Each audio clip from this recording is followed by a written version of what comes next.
Nous sommes à la maison de santé de Clichy-sous-Bois, qui est un ancien château qui a été restauré pour accueillir des professionnels de santé dans une zone où il en manque énormément. Donc il y a 20 médecins qui sont installés en libéral dans ce lieu qui a été rénové grâce à la mairie notamment, mais aussi à des financements de la région, de l'Union européenne.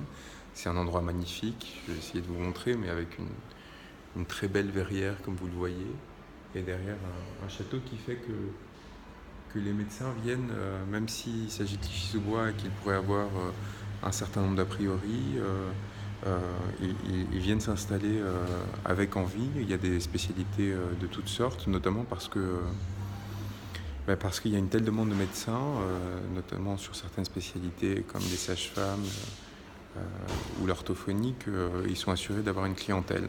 Donc on est un peu venu voir le travail qui était fait. C'est honnêtement du grand luxe de travailler dans ces conditions. Il y aurait de la demande pour créer une deuxième maison de santé similaire, ce qui dit quand même beaucoup de... Alors que celle-ci vient d'être créée récemment, ce qui dit beaucoup de la situation en Seine-Saint-Denis en ce qui concerne l'accès aux soins. Il faut quasiment 1 an et demi pour avoir un rendez-vous avec un orthophoniste et, euh, et plusieurs mois pour voir un dermatologue.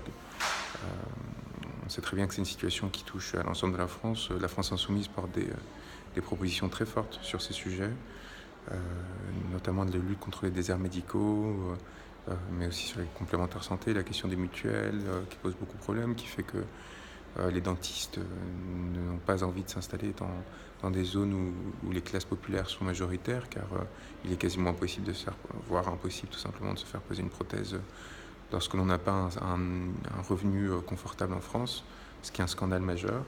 Et donc il y a aussi une idée de créer un corps de garde de médecins généralistes qui seraient payés pendant leurs études pour s'installer ensuite là où la demande de soins est la plus forte. Mais en même temps, on voit que ce genre d'initiative qui vise à donner un cadre agréable aux médecins font qu'on peut rompre les résistances qui existent. Alors, il suffit qu'il y ait une très bonne volonté. C'est un projet qui a été porté par Claude Dillain, le grand maire de Clichy-sous-Bois, disons, qui est mort il y a quelques années, qui était lui-même pédiatre. Et on voit que voilà, la politique peut changer les choses et peut donner une structure qui valorise. Vous voyez, derrière moi, il y a un jardin magnifique. Donc voilà, c'est important de finir cette campagne, ce dernier jour de campagne officielle, par une visite dans un endroit qui valorise le territoire.